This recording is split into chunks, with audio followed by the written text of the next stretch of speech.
ಪರಿಶುದ್ಧವಾದ ನಾಮಕ್ಕೆ ಸ್ತೋತ್ರವಾಗಲಿ. ದೇವರು ನೆನ್ನಿದ್ದ ಹಾಗೆ ಇವತ್ತಿರುವ ಹಾಗೆ ನಿತ್ಯ ನಿರಂತರವು ನೆಲೆಯಾಗಿದ್ದಾನೆ. ಸಂತೋಷವಾಗಿದ್ದೀರಾ? ಕರ್ತನಲ್ಲಿ ಯಾವಾಗಲೂ ಹೆಂಗಿರಬೇಕು? ಏನೇ ಇರಲಿ, ಏನಿದೆ ಇರಲದೇ ಹೋಗ್ಲಿ, ಪ್ಯಾಕೆಟ್ ಖಾಲಿಯಾಗಿದ್ದರೂ ನಾವು ಹೆಂಗಿರಬೇಕು? ಸಂತೋಷವುಳ್ಳವರಾಗಿ ಇರಬೇಕು. ಯಾವಾಗಲೂ ನಮ್ಮ ಬಾಯಿನ ಅರಿಕೆಗಳನ್ನು ದೇವರು ಏನ್ ಮಾಡ್ತಾ ಇರ್ತಾನೆ? ನೋಡ್ತಾ ಇರ್ತಾನೆ. ಆರಾಮಿಲ್ಲ ಅಂದ್ರೂ ಕೂಡ ನಾವು ಆರಾಮಿದ್ದೀನಿ ಹೆಂಗೆ ಹೇಳ್ಬೇಕ್ರಿ? ನಾವು ಆರಾಮಿದ್ದೀನಿ ಅಂತ ಹೇಳುವಾಗ ನಾವು ಆರಾಮಾಗಿರ್ತೀವಿ. ಆಮೇಲೆ ಅಲ್ಲೂಯ್ಯ. ಆದ ಕಾರಣ ಪಕ್ಕದಲ್ಲಿದ್ದರೆ ಕೈ ಕೊಟ್ಟು ಹೇಳಿ, ಸಂತೋಷವಾಗಿರ್ರಿ ಅಂತ.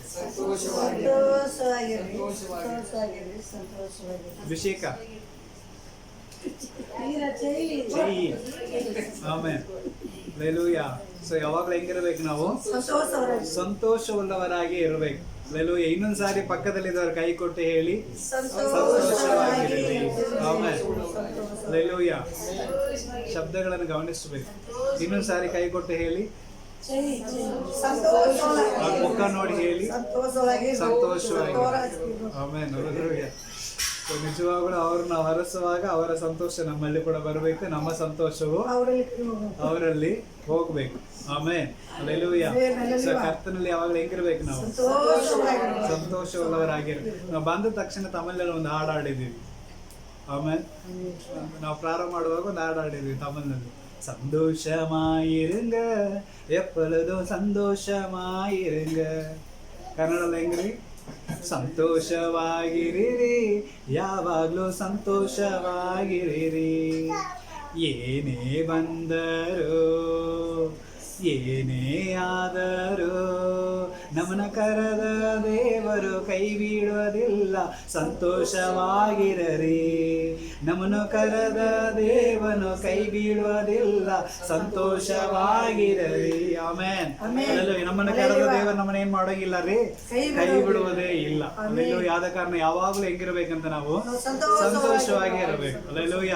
ನಾವು ಪ್ರಾರಂಭ ಮಾಡುವಾಗ ಸಭೆಯಲ್ಲಿ ಯಾರು ಇಲ್ಲ, ಆದ್ರೂ ಎಲ್ಲರೂ ಇದ್ದ ಹಾಗೆ ನಾವು ಪ್ರಾರ್ಥನೆ ಮಾಡಿದ್ವಿ, ಎಲ್ಲರಿದ್ದ ಹಾಗೆ ನಾವು ಪ್ರಾರಂಭ ಮಾಡಿದ್ವಿ, ಎಲ್ಲರಿದ್ದ ಹಾಗೆ ದೇವರನ್ನು ಕೊಂಡಾಡಿದ್ದೇವೆ. ಆಮೇಲೆ ಅಲ್ಲೆಲ್ಲೂಯ್ಯ. ಯಾರಿದ್ರು ಇಲ್ಲ ಅಂದ್ರು ನಮ್ಮ ಸಂಗಡ ದೇವದೂತರು ಇರ್ತಾರೆ. ಆಮೇಲೆ ಹೋದ್ವಾರ ವಾಕ್ಯ ಕೇಳಿದ್ವಲ್ಲ, ಅಲ್ಲೆಲ್ಲೂಯ್ಯ. ನಮ್ಮ ಸಂಗಡ ಯಾರು ಇರ್ತಾರೆ? ಅಲ್ಲೆಲ್ಲೂಯ್ಯ. ಎಲೀಷ ಪ್ರಾರ್ಥನೆ ಹೆಂಗ್ ಪ್ರಾರ್ಥನೆ ಮಾಡಿದ? ಅದು ಹೋದ ವಾರ ಬಿಟ್ಟು ಬಿಡ್ರಿ, ಈ ವಾರದ ಪ್ರಾರ್ಥನೆ ಹೇಳಿ ಅಂತಾರ. ಆಮೇಲೆ ಅಲ್ಲೆಲ್ಲೂಯ್ಯ. ಹೋದ ವಾರ ವಾಕ್ಯ ಏನ್ ಕೇಳಿದ್ದೀವಿ? ನೆನಪಿಲ್ಲ. ಎಲೀಷ ಪ್ರಾರ್ಥನೆ ಮಾಡಿದ ಅಷ್ಟೇ ಗೊತ್ತು. ಏನ್ ಪ್ರಾರ್ಥನೆ ಮಾಡಿದ? ಅದರಿಂದ ನಾವೇನ್ ಕಳಿತೀವಿ? ಏನ್ ಪ್ರಾರ್ಥನೆ ಮಾಡಿದ? ಎಲೀಷ ಯಾಕ್ರಿ ಗೋಲಿಯಾತನಿಗೆ ಪ್ರಾರ್ಥನೆ ಮಾಡಬೇಕು? ಎಲೀಷ ಯಾರಿಗೋಸ್ಕರ ಪ್ರಾರ್ಥನೆ ಮಾಡಿದ? ತನ್ನ ಸೇವಕನಿಗಾಗಿ ಪ್ರಾರ್ಥನೆ ಮಾಡಿದ. ಹಲ್ಲೆಲೂಯಾ. ಏನಂತ ಪ್ರಾರ್ಥನೆ ಮಾಡಿದ? ಇಲ್ಲಿಂದ ಹೋದ್ಮೇಲೆ ಎಲ್ಲ ಮರೆತು ಬಿಡ್ತೀವಲ್ಲ. ಆಮೇಲೆ ಏನು ನೆನಪಿನಲ್ಲಿ ಇರೋದಿಲ್ಲ. ವ್ಯಾಪಾರ, ಜಾತ್ರೆ, ಅದು ಇದು ಏ ತಲೆಯಲ್ಲಿ ಇರುತ್ತೆ ನಮಗೆ. ಆಮೇಲೆ ಹಲ್ಲೆಲೂಯಾ. ಎಲೀಷ ಎಂತ ಪ್ರಾರ್ಥನೆ ಮಾಡಿದ?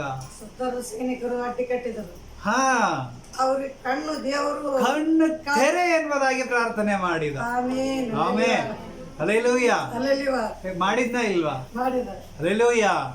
ಕಣ್ಣು ತೆರೆದಾಗ ಏನ್ ಕಾಣ್ತಿತ್ತು ಅವನಿಗೆ? ಏನ್ ಕಾಣ್ತಿತ್ತು ಕಣ್ಣು ತೆರೆದಾಗ?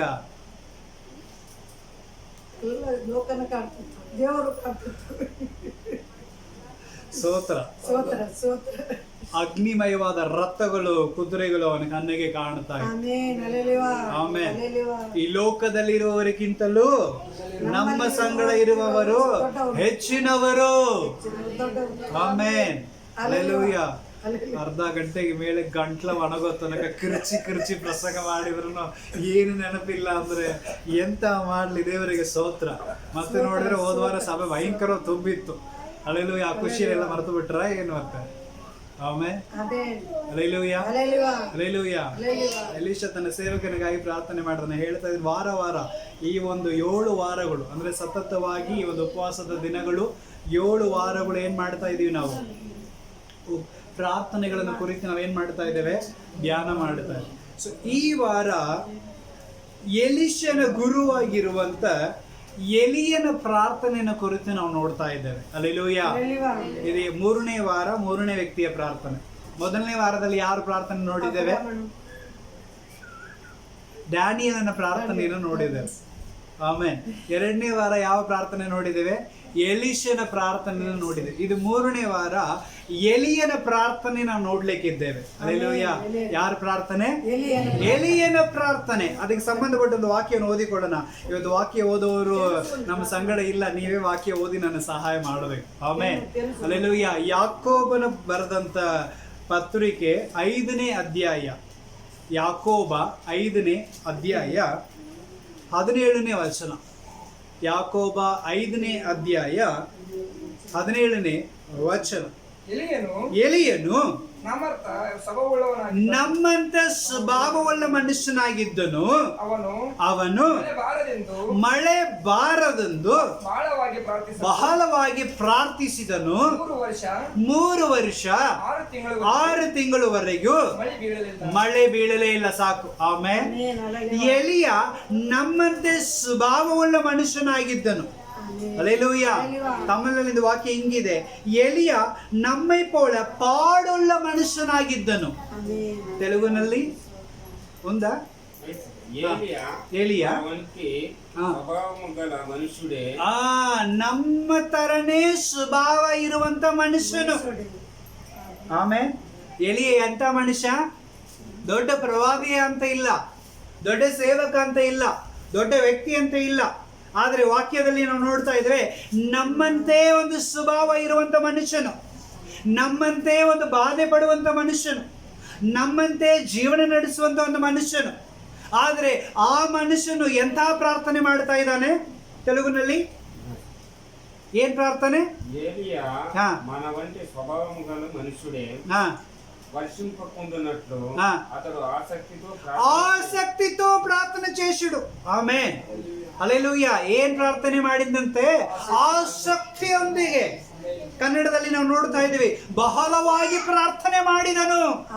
ಯಾತಕ್ಕೋಸ್ಕರ? ಮಳೆ ಬರಬಾರ್ದು ಅನ್ನೋದಕ್ಕೋಸ್ಕರ. ಆಮೇನ್. ಹಲ್ಲೆಲೂಯಾ. ಇಲ್ಲೇ ಗಮನಿಸ್ತಾ ಇದ್ದೀರಾ? ಎಲ್ಲರೂ ಇಲ್ಲೇ ಇದ್ದೀರಾ? ಇಲ್ಲೇ ಇದ್ರೆ ಒಂದು ಹಲ್ಲೆಲೂಯಾ. ಆಮೇನ್. ನಮ್ಮಂತೆ ಮನುಷ್ಯನ ಪ್ರಾರ್ಥನೆ ಮಾಡ್ತಾ ಇದ್ದಾನೆ. ಯಾತಕ್ಕೆ?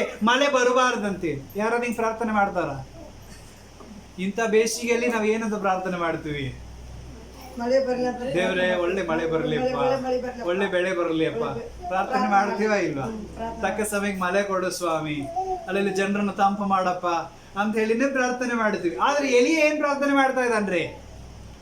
ಮಳೆ ಬರಬಾರದು ಅಂತೇಳಿ ಪ್ರಾರ್ಥನೆ ಮಾಡ್ತಾ ಇದ್ದಾನೆ. ವಾಕ್ಯದಲ್ಲಿ ನಾವು ನೋಡ್ತಾ ಇದ್ದೇವೆ, 1ನೇ ಅರಸುಗಳನ ಪುಸ್ತಕ 17ನೇ ಅಧ್ಯಾಯ 1ನೇ ವಚನ. 1ನೇ ಅರಸುಗಳನ ಪುಸ್ತಕ 17ನೇ ಅಧ್ಯಾಯ 1ನೇ ವಚನ. ತೆಗೆದವರು ಓದೋಣ. ಈಗಲೇ ದಿನ ಪ್ರವಾಸಿಗಳಲ್ಲಿ ರಾಜರು ಇಷ್ಟುಬನಾದ ಎಲಿಯ ಎಂಬುವನು ಆ ಬ್ರಾಹ್ಮಣಿಗೆ, ನಾನು ಸನ್ನಿಧಿ ಸೇವೆಯ ಮಾಡುತ್ತಿರುವ ಇಸ್ರಾಯೇಲ್ ದೇವರಾದ ಯೆಹೋವನೇ ನಾನು ಸೂಚಿಸಿದ ಹೊರತು ಹಿಂದಿನಿಂದ ವರ್ಷಗಳವರೆಗೂ, ಎಷ್ಟು ವರ್ಷಗಳವರೆಗೂ? ಕೆಲವು ವರ್ಷಗಳವರೆಗೂ ಮಳೆ ಆಗುವುದೇ ಇಲ್ಲ. ಆಮೇಲೆ ಯಾರ್ರೀ? ಯಾರು ಪ್ರಾರ್ಥನೆ ಮಾಡ್ತಾ ಇದ್ದಾರೆ? ಎಲಿಯ. ಹಲ್ಲೆಲೂಯಾ. ರಾಜನ ಮುಂದೆ, ಇಸ್ರೇಲ್ ಆಗಿ ಅರಸನಾಗಿರುವಂತ ರಾಜನ ಅಹಾಬನ ಮುಂದೆ ಏನ್ ಮಾಡ್ತಾ ಇದ್ದಾನೆ? ಪ್ರಾರ್ಥನೆ ಮಾಡ್ತಾ ಇದ್ದಾನೆ. ಏನಂತೆ? ಯೆಹೋವನ ಜೀವದ ಆಣೆ, ನಾನು ಹೇಳದೆ ಹೊರತು ಮಳೆ ಬರುವುದೇ ಇಲ್ಲ ಅಂತ ಹೇಳಿ ಪ್ರಾರ್ಥನೆ ಮಾಡ್ತಾ ಇದ್ದಾನೆ. ಆಮೇನ್. ಹಲ್ಲೆಲೂಯಾ. ಹಲ್ಲೆಲೂಯಾ. ಆದರೆ ದೇವರು ಅವನ ಪ್ರಾರ್ಥನೆ ಏನ್ ಮಾಡ್ತಾ ಇದ್ದಾರೆ? ಕಿವಿ ಕೊಡ್ತಾ ಇದ್ದಾರೆ. ಕೆಟ್ಟದಾಗಿ ಪ್ರಾರ್ಥನೆ ಮಾಡಿದ್ರೆ ದೇವರು ಕೇಳ್ತಾರ? ಎಲ್ಲರೂ ಇಲ್ಲಿ ಗಮನಿಸ್ರಿ. ಕೆಟ್ಟದಾಗಿ ಪ್ರಾರ್ಥನೆ ಮಾಡಿದ್ರೆ ದೇವರು ಕೇಳ್ತಾನ? ಕೇಳೋದಿಲ್ಲ. ಆದ್ರೆ ಎಲಿಯ ಪ್ರಾರ್ಥನೆ ಮಾಡ್ತಾನೆ, ಮಳೆ ಬರಬಾರದು, ನಾನ್ ದೇವರ ಹೆಸರು ಕೊಂಡು ಹೇಳ್ತೀನಿ, ಮಳೆ ಬರೋದಿಲ್ಲ ಅಂತ ಹೇಳಿದಾನೆ.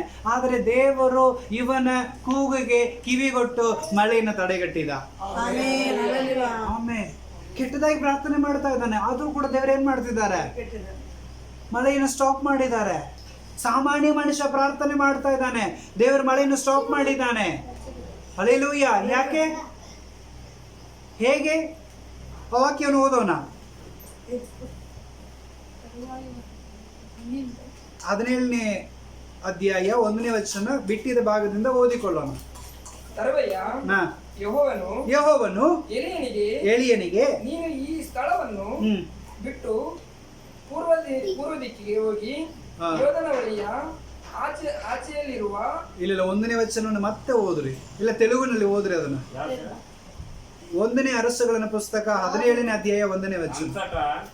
గిలాదు కాపురస్తుల సంబంధియును తిష్బయుడైన ఏలియా ఆహాబునొద్దకు వచ్చి ఎవని సన్నిధిని నేను నిలవబడి ఉన్నాను, ಯೆಹೋವನ ಸನ್ನಿಧಿಯಲ್ಲಿ ನಿಂತುಕೊಂಡಿರುವಂತೆ ನಾನು. ಆಮೆನ್. ಏನಂತ ಪ್ರಾರ್ಥನೆ ಮಾಡ್ತಾ ಇದ್ದಾನ್ರಿ? ದೇವರ ಸನ್ನಿಧಿಯಲ್ಲಿ ನಿಂತುಕೊಂಡಿರುವಂತೆ ನಾನು ಪ್ರಾರ್ಥನೆ ಮಾಡ್ತಾ ಇದ್ದೇನೆ. ಯೆಹೋವ ಸನ್ನಿಧಿ ಸೇವೆ ಮಾಡುವಂತೆ ನಾನೇನ್ ಮಾಡ್ತಾ ಇದ್ದೇನೆ? ಆಜ್ಞಾಪಿಸುತ್ತಾ ಇದ್ದೇನೆ. ಆರ್ಡರ್ ಮಾಡ್ತಾ ಇದ್ದಾನ್ರಿ ಎಲಿಯಾ, ಅಲ್ಲಿ ಪ್ರಾರ್ಥನೆ ಮಾಡ್ತಾ ಇಲ್ಲ. ಈ ಒಂದು ಅಧ್ಯಾಯವನ್ನು ನೀವು ಓದಿ ನೋಡಿದ್ರೆ ಗೊತ್ತಾಗ್ತಾ ಇದೆ, ದೇವರ ಸನ್ನಿಧಿಯಲ್ಲಿ ನಿಂತುಕೊಂಡಿರುವಂತೆ ನಾನು ಹೇಳುತ್ತೇನೆ, ಇವತ್ತಿನಿಂದ ನಾನು ಹೇಳದೆ ಮಳೆ ಬರೋದಿಲ್ಲ. ಇದಕ್ಕೆ ದೇವರ ಮೇಲೆ ಆಣೆ ಪ್ರಮಾಣ ಮಾಡಿ ಹೇಳ್ತಾ ಇದ್ದಾನೆ. ಆಮೇನ್. ಅವನ್ ಪ್ರಾರ್ಥನೆ ಮಾಡ್ಲಿಲ್ರಿ, ಅವನ ಆಜ್ಞೆ ಕೊಡ್ತಾ ಇದ್ದಾನೆ. ಈ ಒಂದು ವಚನದ ಮೇರೆಗೆ ಅವನೇನ್ ಮಾಡ್ಲಿಲ್ಲ? ಪ್ರಾರ್ಥನೆ ಮಾಡ್ಲಿಲ್ಲ. ಪ್ರಾರ್ಥನೆ ಮಾಡಿದನಂತ ಹೇಳಿದ್ನ? ಯೆಹೋವನ ಸನ್ನಿಧಿಯಲ್ಲಿ ನಿಂತುಕೊಂಡಿರೋದು ನಾನು ಹೇಳುತ್ತೇನೆ, ಇವತ್ತಿನಿಂದ ನಾನು ಹೇಳದೆ ಮಳೆ ಬರೋದಿಲ್ಲ. ಇದಕ್ಕೆ ಯೆಹೋವನೇ ಸಾಕ್ಷಿ ಅಂತ. ಹಲ್ಲೆಲೂಯಾ. ದೇವರನ್ನು ಎದುರಿಗೆ ನಿಲ್ಲಿಸಿಕೊಂಡು ಮಾತಾಡ್ತಾ ಇದ್ದಾನೆ. ಪ್ರವಾದಿ ಕೆಲಸ ಏನ್ರಿ? ದೇವರು ಏನ್ ಹೇಳ್ತಾನೆ ಅದ್ರ ಹೋಗಿ ಹೇಳ್ಬೇಕು, ಅದೇ ಪ್ರವಾದಿ ಕೆಲಸ. ಕರೆಕ್ಟಾ? ದೇವರು ಹೇಳ್ತಾನೆ, ನಾನು ಇಸ್ರಾಯೇಲಿಗೆ ಈ ತರ ಕೊಡ್ತೀನಿ, ಹೋಗಿ ಹೇಳು. ನಾನು ಹಿಂಗ್ ಬಾಧಿಸ್ತೀನಿ, ಈಗ ಹೋಗಿ ಹೇಳು. ಅವ್ನ ತಪ್ಪನ್ನು ಹೋಗಿ ಹೇಳು, ಮುಂದೆ ಬರುವಂತ ಹೋಗಿ ಹೇಳು ಅಂತ ಹೇಳಿ ದೇವರು ಏನ್ ಮಾಡ್ತಾನೆ? ಆರ್ಡರ್ ಪಾಸ್ ಮಾಡ್ತಾನೆ. ಅದನ್ನ ಪ್ರವಾದಿಗಳ ಬಂದು ಏನ್ ಮಾಡ್ಬೇಕು? ಹಿಂಗಾಗತ್ತೆ ಅಂತ ಹೇಳ್ಬೇಕು. ಅದೇ ಪ್ರವಾದಿ ಕೆಲಸ. ಆದ್ರೆ ಇಲ್ಲಿ ಉಲ್ಟಾ ನಡೀತಾ ಇದೆ. ಈಗ ಇವನೇ ಆರ್ಡರ್ ಪಾಸ್ ಮಾಡ್ತಾ ಇದ್ದಾನೆ. ನಾನು ದೇವರ ಮೇಲೆ ಆಣೆ ಇಟ್ಟು ಪ್ರಮಾಣ ಮಾಡಿ ಹೇಳುತ್ತೇನೆ, ದೇವರ ಸನ್ನಿಧಿಯಲ್ಲಿ ನಿಂತುಕೊಂಡಿರುವಂತೆ ನಾನು ಹೇಳುತ್ತೇನೆ, ಇವತ್ತಿನಿಂದ ನಾನು ಹೇಳದೆ ಮಳೆ ಬರೋದಿಲ್ಲ ಅಂತೇಳಿ. ಆಮೇನ್. ಅವನು ಹೇಳುವಾಗ ದೇವರು ಹೇಳಿದಿಲ್ಲ, ಅವ ಹೇಳಿದ ಮಾತು. ಇದು ಯಾರು ಹೇಳಿದ ಮಾತು? ಎಲಿಯಾ ಹೇಳಿದ ಮಾತು. ಹಲ್ಲೆಲೂಯಾ. ಅವನು ಹೇಳುವ ತರಕ ಏನ್ ಬರೋದಿಲ್ಲ ಅಂತೆ, ಮಳೆ ಬರೋದಿಲ್ಲ ಅಂತ ಹೇಳಿದಾನೆ. ಆದ್ರೆ ಈ ಮಾತನ್ನ ದೇವರು ಉಳಿಸ್ತಾ ಇದ್ದಾನೆ. ಕಾರಣ ಏನ್ ಗೊತ್ತಾ?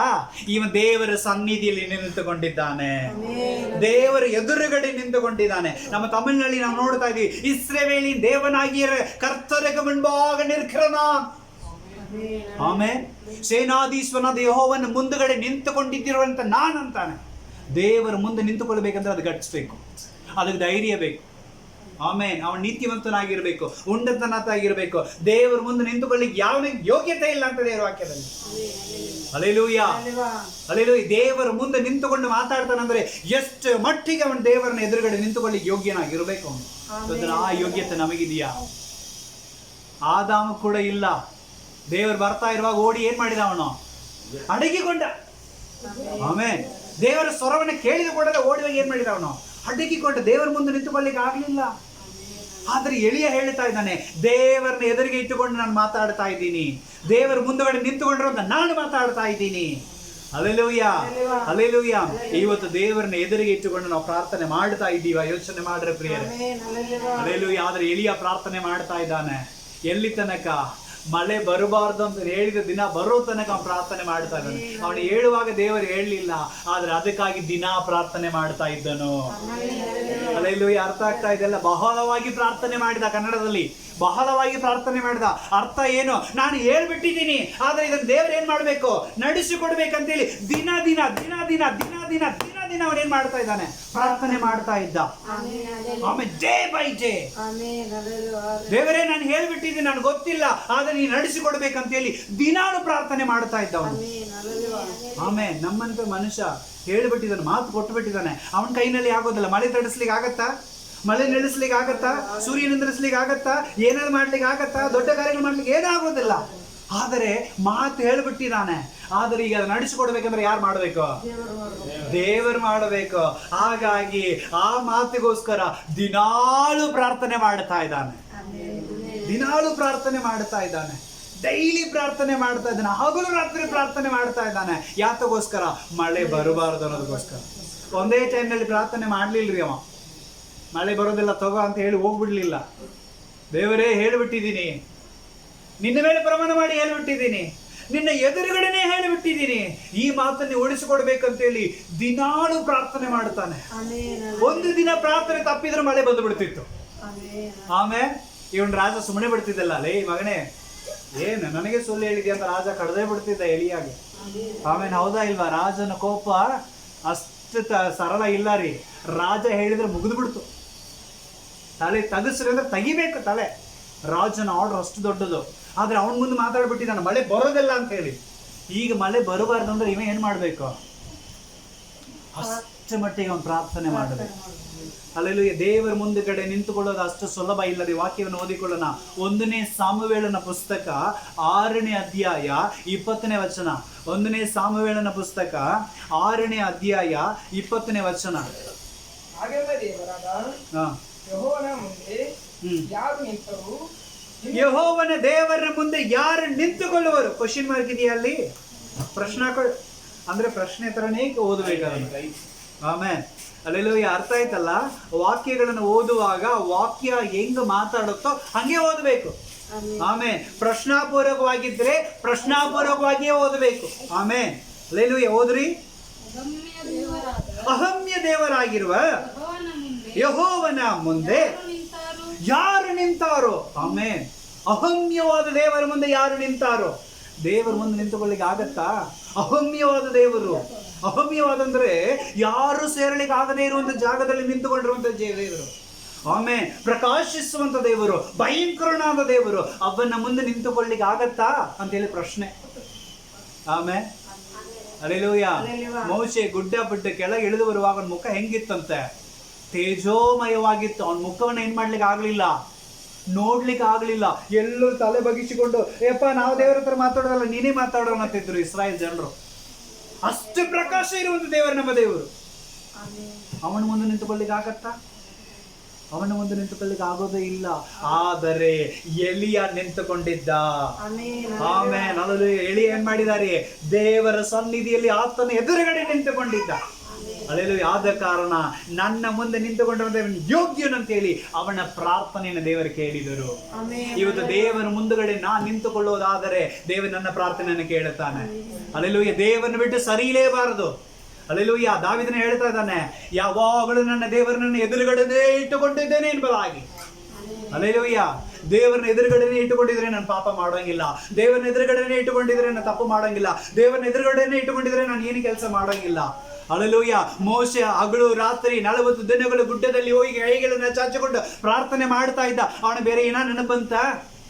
ಯಾಕಂದ್ರೆ ಎದುರುಗಡೆ ಯಾರು ನೆಲೆಸ್ಕೊಂಡಿದ್ದ? ಅವನು ದೇವರು ನೆಲೆಸಿಕೊಂಡಿದ್ದ. ಬೇರೆ ಕಡೆ ತಿರುಗಳೇ ಇಲ್ಲ. ಮತ್ತೆ ದೇವರೇ 40 ದಿನ ಆದ್ಮೇಲೆ ಹೇಳ್ತಾ ಇದಾರೆ, ಯಪ್ಪ ನನ್ನ ಜನರು ಏನ್ ಮಾಡ್ತಿದಾರ? ತಪ್ಪು ಮಾಡ್ತಿದ್ದಾರ, ಮೋಸ ಮಾಡ್ತಿದ್ದಾರ, ಅನ್ಯ ಕಾರ್ಯಗಳನ್ನ ಮಾಡ್ತಾ ಇದ್ದಾರೆ, ಬೇಡವಾದ ಕಾರ್ಯಗಳನ್ನು ಮಾಡ್ತಾ ಇದಾರೆ. ಹೋಗುವಂತ ದೇವರೇ ಕಳಿಸಿದರು. ಅವನು ಅಲ್ಲಿ ತನಕ ದೇವರ ಸಮ್ಮುಖದಲ್ಲೇ ನಿಂತುಕೊಂಡಿದ್ದರು. ಆಮೇಲೆ ಅಲ್ಲೆಲ್ಲೂಯ್ಯ. ದೇವರನ್ನ ಎದುರಿಗೆ ಇಟ್ಟುಕೊಂಡಿದ್ರೆ ನಮ್ಮನ್ನು ನಾವು ಮರೀತೀವಿ. ಅರ್ಥ ಆಗ್ತಾ ಇದಲ್ಲ? ದೇವರ ನಮ್ಮ ಎದುರುಗಡೆ ನಾವು ಇಟ್ಟುಕೊಂಡಿದ್ರೆ ನಮ್ಮನ್ನೇ ನಾವೇನ್ ಮಾಡ್ತೀವಿ? ಮರೀತೀವಿ. ಅಲ್ಲೆಲ್ಲೂಯ್ಯ. ಅದಕ್ಕೆ ಅವನ್ ದೇವರ ಮುಂದೆ ನಿಂತುಕೊಂಡಿರೋ ಪ್ರಕಾರವಾಗಿ ತನ್ನನ್ನು ತಾನು ಮರೆತು ಆಗಾಬಣೆ ಹೇಳ್ತಾ ಇದ್ದಾನೆ, ಮಳೆ ಬರೋದಿಲ್ಲ ತಗೋ ಅಂತ ಹೇಳಿ. ಆಮೇಲೆ ನಾವು ಅಷ್ಟು ದೊಡ್ಡ ಧೈರ್ಯ ಬರಬೇಕಂದ್ರೆ ದೇವರ ಮುಂದೆ ನಿಂತುಕೊಂಡಿರೋದೇ ಕಾರಣವಾಗಿತ್ತು. ಆಮೇಲೆ ಇವತ್ತು ದೇವರ ಮುಂದೆ ನಾನು ನಿಂತುಕೊಂಡಿದ್ರೆ ಅವ ಎಂಥ ದೊಡ್ಡ ವ್ಯಕ್ತಿಯಾಗಿರಲಿ, ಅದು ಎಂಥ ದೊಡ್ಡ ರಾಜ್ಯನಾಗಿರಲಿ, ಅದು ಎಂಥ ದೊಡ್ಡ ಅಧಿಪತಿ ಆಗಿರಲಿ, ದೇವರು ನನ್ನ ಎದುರುಗಡೆ ಇರೋದಾದ್ರೆ ನಾನು ಧೈರ್ಯವಾಗಿ ಮಾತಾಡ್ತೇನೆ. ಅಲ್ಲೆಲ್ಲೂಯ್ಯ. ನಾನು ದೇವರ ಮುಂದೆ ನಿಂತುಕೊಂಡಿರೋದಾದ್ರೆ ಧೈರ್ಯವಾಗಿ ಮಾತಾಡ್ತೀನಿ. ಭಯ ಯಾವಾಗ ಪಡ್ತೀವಿ ರೀ? ಹೆದರಿಗೆ ಯಾವಾಗ ಪಡ್ತೀವಿ? ನಾನು ತಪ್ಪು ಮಾಡಿದರೆ. ಅಲ್ಲೆಲ್ಲೂಯ್ಯ. ನಾನೇನ ತಪ್ಪು ಮಾಡಿದ್ರೆ ಏನ್ ಮಾಡೋದು? ತಲೆ ತಗ್ಗಿಸ್ತೀನಿ. ನಾನೇನಾದ್ರು ಪಾಪ ಮಾಡಿದ್ರೆ ತಲೆ ತಗ್ಗಿಸ್ತೇನೆ. ಏನು ಮಾಡಿಲ್ಲ ಅಂದ್ರೆ ರಾಜಾರೋಷವಾಗಿ ಹೋಗ್ತೇವೆ. ಅಲ್ಲೆಲ್ಲೂಯ್ಯ. ಅಲ್ಲೆಲ್ಲೂಯ್ಯ. ಹೌದಾ ಇಲ್ವಾ? ಅಲ್ಲೆಲ್ಲೂಯ್ಯ. ನಮ್ಮ ಮಕ್ಕಳು ಏನೇ ತಪ್ಪು ಮಾಡಿಲ್ಲ, ಆದ್ರೆ ಅವ್ರನ್ನ ಯಾರಾದ್ರು ಬಂದು ಹೊಡೆದು ಬಿಟ್ರು ಅಂದ್ರೆ ಏನ್ ಮಾಡ್ತೀವಿ? ಸುಮ್ಮನೆ ಬಿಡ್ತೀವ ನಾವು? ಯಾಕ್ಲೇ ಹೆಂಗ್ಲೇ ಅಂತ ಹೇಳಿ ಹೋಗ್ತೀವಲ್ಲ ಜಗಳಕ್ಕೆ. ಹಲ್ಲೆಲೂಯಾ. ನಾವು ಏನು ಸುಮ್ಮನೆ ಅನಿಸ್ಕೊಳ್ಳೋದಿಲ್ಲ, ಕರೆಕ್ಟಾ? ಏನಾದ್ರು ವ್ಯಾಪಾರ ಸ್ಥಳದಲ್ಲಿಯೋ ಹೊರಗನೋ ಮನೆ ಹತ್ರನೋ ಯಾರಾದ್ರು ಬಂದು ಸುಮ್ಮನೆ ಜಗಳ ಮಾಡಿದ್ರೆ ಬಿಡ್ತೀವ? ನಾವು ಏನು ಮಾಡ್ತೀವಿ? ಯಾಕ ಹೆಂಗಣಿಸುತ್ತೆ? ಏನ್ ಮಾಡಿದೀವಿ ಅಂತ ಜಗಳ ಮಾಡ್ತೀವ ಇಲ್ವಾ? ಖಾಲಿ ಪೀಲಿ ಇರುವಂತ ವಿಷಯಗಳಿಗೋಸ್ಕರನೇ ಅಷ್ಟು ನಾವು ದೇವರ ಹತ್ರ ನಾವು ಮನುಷ್ಯರ ಜಗಳ ಮಾಡ್ತೀವಿ. ಅಂದ್ರೆ ದೇವರಿಗೋಸ್ಕರ ಎಲಿಯ ಏನ್ ಮಾಡಿದ್ದಾನೆ? ವೈರಾಗ್ಯವುಳ್ಳವನಾಗಿ ಅವನು ನಿಂತುಕೊಂಡಿದ್ದಾನೆ. ಇವತ್ತು ಇದೇ ಒಂದು ಆತ್ಮ ನಮ್ಮಲ್ಲಿ ಇರಬೇಕು. Amen, hallelujah. ದಿನನಿತ್ಯ ಯೇಸು ಸ್ವಾಮಿ ಯಾರ ಮುಂದೆ ನಿಂತುಕೊಂಡಿದ್ರು? ತಂದೆಯ ದೇವರ ಮುಂದೆ ನಿಂತುಕೊಂಡಿದ್ದ. ಹಲ್ಲೆಲೂಯಾ. ನಿಂತುಕೊಂಡಿದ್ದ ಇಲ್ವಾ?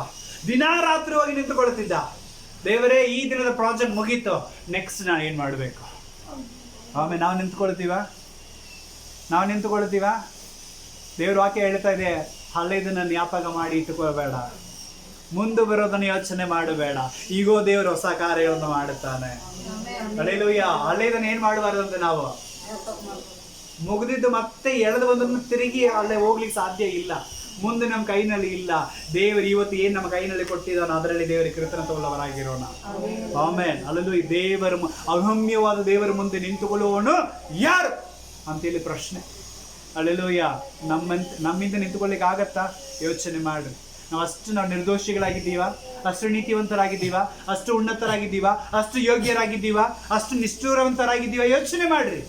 ಒಂದು ವೇಳೆ ನಾನು ನಿಂತುಕೊಳ್ಳೋದಾದ್ರೆ ದೇವರು ನನಗಾಗಿ ಎಲ್ಲವನ್ನು ಮಾಡಲಿಕ್ಕೆ ಆತನ ಶಕ್ತನಾಗಿದ್ದಾನೆ. Amen, hallelujah. ವಾಕ್ಯವನ್ನು ಓದಿಕೊಳ್ಳೋಣ. ಎಜ್ರನ ಪುಸ್ತಕ 9ನೇ ಅಧ್ಯಾಯ. ಎಜ್ರನ ಪುಸ್ತಕ 9ನೇ ಅಧ್ಯಾಯ 15ನೇ ವಚನ. ಯೆಹೋವಾ ఇశ్రాయేలీల దేవా, నీవు నీతిమంతుడవై ఉన్నావు. అందువలననే నేటి దినములో ఉన్నట్లుగా మేము శేషించి నిలుచుతున్నాము. అప్పగించుము. మేము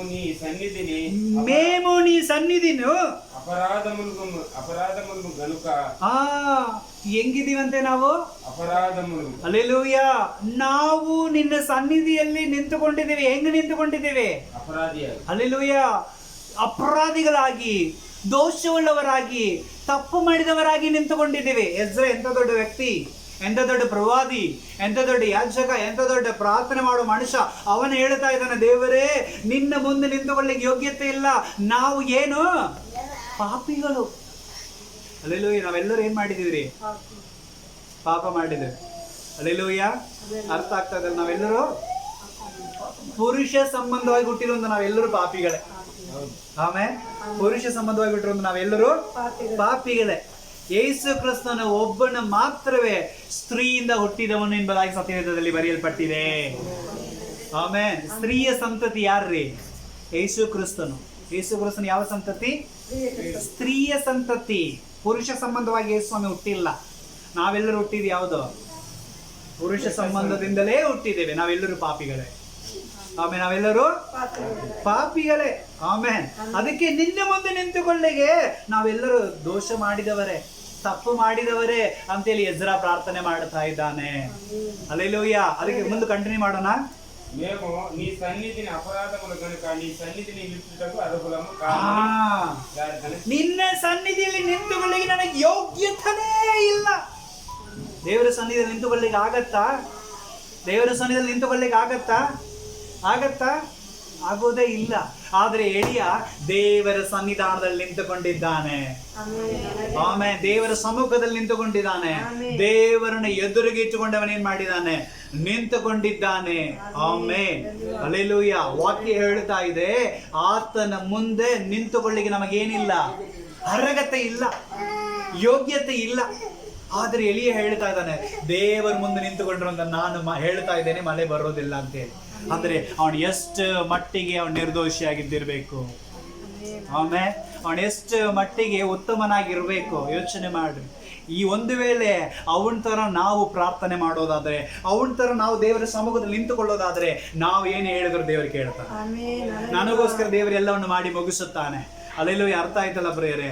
ಎಲಿಯ ಹೇಳಿದ ಒಂದು ಮಾತು ಮಳೆ ಬರಬಾರದಂತೇಳಿ, ಆದರೆ ಅವನು ಹೇಳಿದ ಮಾತನ್ನ ದೇವರು ಕಾಪಾಡ್ತಾ ಇದ್ದಾರೆ. ಕಾರಣ ಅವನು ಬಹಳವಾಗಿ ಪ್ರಾರ್ಥನೆ ಮಾಡ್ತಾ ಇದ್ದ ವ್ಯಕ್ತಿ. ದೇವ್ರನ್ನ ಎದುರಿಗೆ ಇಟ್ಟುಕೊಂಡು ದಿನನಿತ್ಯ ಏನ್ ಮಾಡ್ತಿದ್ದ? ಅವನು ಪ್ರಾರ್ಥನೆ ಮಾಡ್ತಾ ಇದ್ದ. ದೇವ್ರು ಹೇಳ್ತಾ ಇದ್ದಾನೆ, ಅಪ್ಪ, ಕೇರೀತ್ ಎಂಬುದಾಗಿರುವಂತ ಒಂದು ನದಿ ಹತ್ರ ಹೋಗು, ಅಲ್ಲಿ ನೀರಿರುತ್ತೆ, ಅಲ್ಲಿ ಕಾಗಿಗಳು ಬಂದು ಏನ್ ಮಾಡುತ್ತೆ, ನಿನಗೆ ಊಟ ಕೊಡತ್ತೆ, ನಾ ಅಲ್ಲೇ ಇರು ಅಂತ ಹೇಳ್ತಾ ಇದ್ದಾನೆ. ಆಯ್ತು ಸ್ವಾಮಿ, ಹೇಳ್ಬಿಟ್ಟಿದ್ದಾನೆ. ಅಲ್ಲಿ ಹೋಗಿ ಅಡಗಿಕೊಂಡಿದ್ದಾನೆ. ಹಲ್ಲೆಲೂಯ. ಅಲ್ಲಿ ಅಡಗಿಕೊಂಡವನ ಅರ್ಥ ಏನು? ದೇವರ ಮುಂದೆ ಅಡಗಿಕೊಂಡಿದ್ದಾನೆ. ಹಲ್ಲೆಲೂಯ. ನಿನ್ನೆ ರಾತ್ರಿ ಕೂಡ ವಾಕ್ಯ ಧ್ಯಾನ ಮಾಡಿದ್ವಿ. 1 ಪೇತ್ರ 5ನೇ ಅಧ್ಯಾಯ 7ನೇ ವಚನದಲ್ಲಿ, ಆತನ ತ್ರಾಣವುಳ್ಳ ಹಸ್ತದ ಕೆಳಗೆ ನಿಮ್ಮನ್ನು ನೀವು ಮರೆಮಾಚಿಕೊಳ್ಳಿರಿ, ತಕ್ಕ ಸಮಯ ಬಂದಾಗ ದೇವರು ನಿಮ್ಮನ್ನ ಮೇಲೆಗೆ ತರುವನು. ಒಮ್ಮೆ ಹಲ್ಲೆಲೂಯ. ಅವನು ಅಲ್ಲಿ ಹೋಗಿ ಕುತ್ಕೊಂಡು ಏನ್ ಮಾಡ್ತಿದ್ನ? ಪ್ರಾರ್ಥನೆ. ದೇವರೇ, ಆಗಾಪನಿಗೆ ಹೇಳಿದ್ದೀನಿ ಮಳೆ ಬರಬಾರದು ಸ್ವಾಮಿ ಅಂತ ಹೇಳಿ ದಿನನಿತ್ಯ ದೇವರ ಮುಂದೆ ಪ್ರಾರ್ಥನೆ ಮಾಡ್ತಾ ಇದ್ದ. ಅದಕ್ಕೆ ದೇವ್ರ ದಿನನಿತ್ಯ ಅವನ ಪ್ರಾರ್ಥನೆ ಏನ್ ಮಾಡ್ತಿದ್ದ? ಕೇಳ್ತಾ ಇದ್ದನು. ಒಂದು ದಿನ ಪ್ರೇಯರ್ ಮಾಡ್ಲಿಲ್ಲ ಅಂದ್ರೂ ಕೂಡ ತಪ್ಪಾಗ್ಬಿಡ್ತಿತ್ತು. ಆಮೇಲೆ ಹಲ್ಲೆಲೂಯ. ಅರ್ಥ ಆಯ್ತಲ್ಲ? ಯಾಕೆ? ಮುಂದೆ ನಾವು ನೋಡ್ತಾ ಇದೀವಿ, ಅಲ್ಲಿ ನೀರು ಕಡಿಮೆ ಆಗುವಾಗ ದೇವರೇ ಬರ್ತಾನೆ. ಏ ಮಗ ಎಳಿಯ, ಇಲ್ಲಿ ಏನಾಗ್ತಾ ಇದೆ? ನೀರು ಬತ್ತಿ ಹೋಗ್ತಾ ಇದೆ. ಅರ್ಥ ಏನು? ಕ್ಷಾಮ ತುಂಬಾ ದೊಡ್ಡದಾಗಿದೆ, ಬರ ತುಂಬಾ ದೊಡ್ಡದಾಗಿದೆ. ಆದ ಕಾರಣ ನಿನ್ನ ಪೋಷಣೆ ಮಾಡ್ಲಿಕ್ಕೆ ಯಾರಿಗೆ ಹೇಳಿದ್ದೀನಿ? ನಾನು ಒಂದು ವಿಧವೆಗೆ ಹೇಳಿದ್ದೀನಿ, ಇಲ್ಲಿಂದ ನೀನು ಅಲ್ಲಿಗೆ ಹೋಗು, ಇಲ್ಲಿಂದ ನೀನು ಅಲ್ಲಿಗೆ ಹೋಗು. ಆಮೇನ್. ದೇವರನ್ನ ಎದುರಿಗೆ ಇಟ್ಟುಕೊಂಡಿದ್ರೆ ದೇವರು ನಮಗೆ ನಡೆಸ್ತಾ ಇರ್ತಾನೆ. ಹಲ್ಲೆಲೂಯ. ದೇವರನ್ನ ಎದುರಿಗೆ ಇಟ್ಟುಕೊಂಡಿದ್ರೆ ದೇವರು ನಮಗೆ ದಾರಿ ತೋರಿಸ್ತಾನೆ. ದೇವರನ್ನ ಎದುರಿಗೆ ಇಟ್ಟುಕೊಂಡಿದ್ರೆ ಯಾವ ಮೇಲುಗೂ ಕಡಿಮೆ ಬಿಡೋದಿಲ್ಲ. ಯಾಕಂದ್ರೆ ಕಾಗೇನ ಕಳಿಸಿ ದೇವರು ನಮ್ಮನೆ ಊಟ ಕೊಡುತ್ತಾನೆ. ಹಲ್ಲೆಲೂಯ. ಬಡ ವಿಧವೆ ಮನೆಗೆ ಹೋದ್ರೂ ದೇವರು ಅಲ್ಲಿ ನಮಗೆ ಆಹಾರ ಕೊಟ್ಟಿರ್ತಾನೆ. ಹಲ್ಲೆಲೂಯ. ಯಾಕಂದ್ರೆ ನನ್ನ ಮುಂದೆ ಯಾರಿದ್ದಾರೆ? ದೇವರಿದ್ದಾನೆ. ಹಲ್ಲೆಲೂಯ. ವಾಕ್ಯನ ಓದಿಕೊಳ್ಳೋಣ. ಜ್ಞಾನೋಕ್ತಿಗಳನ್ನ ಪುಸ್ತಕ 22ನೇ ಅಧ್ಯಾಯ 29ನೇ ವಚನ. ಜ್ಞಾನೋಕ್ತಿಗಳನ್ನ ಪುಸ್ತಕ 22ನೇ ಅಧ್ಯಾಯ. ಪ್ರೊವರ್ಬ್ಸ್. ಜ್ಞಾನೋಕ್ತಿಗಳನ್ನ ಪುಸ್ತಕ 22ನೇ ಅಧ್ಯಾಯ 29ನೇ ವಚನ.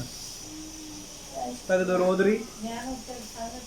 తన పనిలో నిపుణత గల వాణిని చూచితివా? అల్పులైన వారి ఎదుట కాదు, ಆಮೆನ್. ತನ್ನ ಕೆಲಸದಲ್ಲಿ, ವಾಕ್ಯ ಏನ್ ಹೇಳ್ತಾ ಇದೆ? ತನ್ನ ಕೆಲಸದಲ್ಲಿ ಚಟುವಟಿಕೆ ಅಂದ್ರೆ ಜಾಗ್ರತೆಯಾಗಿರುವವನನ್ನ ದೇವರು ಏನ್ ಮಾಡ್ತಾನಂತೆ? ದೇವರು ಯಾರ ಮುಂದೆ ನಿಲ್ಲಿಸೋದಿಲ್ಲ. ಅಂತವನು ರಾಜನ ಮುಂದೆ ಹಲ್ಲೆಲೂಯ. ಅರ್ಥ ಆಗ್ತಾ ಇದೆಯಾ? ಈ ವಾಕ್ಯ ಕ್ಲಿಯರ್ ಆಗಿ ನಾವು ನೋಡ್ಬೇಕಾದ್ರೆ, ಕರೆಕ್ಟ್ ಆಗಿ ನಡೆಯುವವನು, ತನ್ನ ಕೆಲಸದಲ್ಲಿ ಪ್ರಾಮಾಣಿಕನಾಗಿರುವವನು, ತನ್ನ ಡ್ಯೂಟಿಯನ್ನು ಸರಿಯಾಗಿ ಮಾಡುವವನು ರಾಜನ ಮುಂದೆ ನಿಂತುಕೊಳ್ಳತಾನ ಹೊರತು ನೀಚನ ಮುಂದೆ ನಿಂತುಕೊಳ್ಳೋದಿಲ್ಲ. ಹಲ್ಲೆಲೂಯ. ನಮ್ಮ ದೇವರು ಯಾರ್ರೀ? ರಾಜ. ನಮ್ಮ ದೇವರು ಯಾರ್ರೀ? ರಾಜ. ಹಲ್ಲೆಲೂಯ. ರಾಜನ ಮಕ್ಕಳು ನಾವು. ಆಮೇಲೆ ಹಲ್ಲೆಲೂಯ. ಅದಕ್ಕೆ ಹೇಳ್ತಾ ಇದ್ದಾನೆ, ರಾಜನ ಮುಂದೆ ನಿಂತುಕೊಂಡಿದ್ದಾನಂದ್ರೆ ಅವನು ತನ್ನ ಕೆಲಸದಲ್ಲಿ ಪ್ರಾಮಾಣಿಕನಾಗಿದ್ದಾನೆ, ತನ್ನ ಕೆಲಸದಲ್ಲಿ ಜಾಗೃತಿಯಾಗಿದ್ದಾನೆ, ದೇವರು ನನಗೆ ಕೊಟ್ಟ ಕೆಲಸದಲ್ಲಿ ನಂಬಿಗಸ್ತನಾಗಿದ್ದಾನೆ. ಅದಕ್ಕೆ ದೇವ್ರ ಮುಂದೆ ನಿಂತುಕೊಂಡಿದ್ದಾನೆ. ತಪ್ಪು ಮಾಡಿದ್ರೆ ದೇವ್ರ ಮುಂದೆ ನಿಂತುಕೊಳ್ಳಿಕ್ಕೆ ಆಗೋದಿಲ್ಲ. ಹಲ್ಲೆಲೂಯ. ಸೊ ರಾಜನ ಮುಂದೆ ನಿಂತುಕೊಳ್ಳಬೇಕು, ಯೋಗ್ಯವಾಗಿರ್ಬೇಕಂದ್ರೆ ಅವನು ಪ್ರಾಮಾಣಿಕನಾಗಿರಬೇಕು, ತನ್ನ ಕೆಲಸವನ್ನು ಕರೆಕ್ಟಾಗಿ ಮಾಡಬೇಕು. ಆಮೇಲೆ ತನ್ನ ವೇಳೆಯಲ್ಲಿ ಜಾಗೃತೆಯಾಗಿರಿக்கிறವನು ಎಂಬುದಾಗಿ ಬರೆಯಲ್ಪಟ್ಟಿದೆ. ತನ್ನ ಕೆಲಸದಲ್ಲಿ ಅವನು ಹೆಂಗಿರಬೇಕು? ಜಾಗೃತೆಯಾಗಿರಬೇಕು. ಮಕ್ಕಳಿಗೆ ಓದೋದು ಕೆಲಸ ಅಂದ್ರೆ ಅದರಲ್ಲಿ ಕರೆಕ್ಟಾಗಿ ಹೆಂಗಿರಬೇಕು?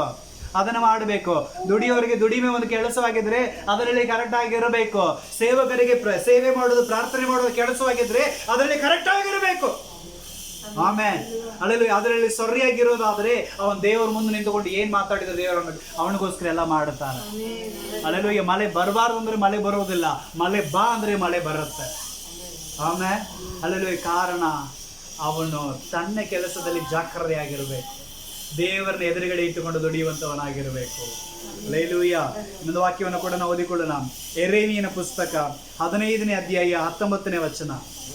ಯೆರೆಮೀಯ 15ನೇ ಅಧ್ಯಾಯ 19ನೇ ವಚನ.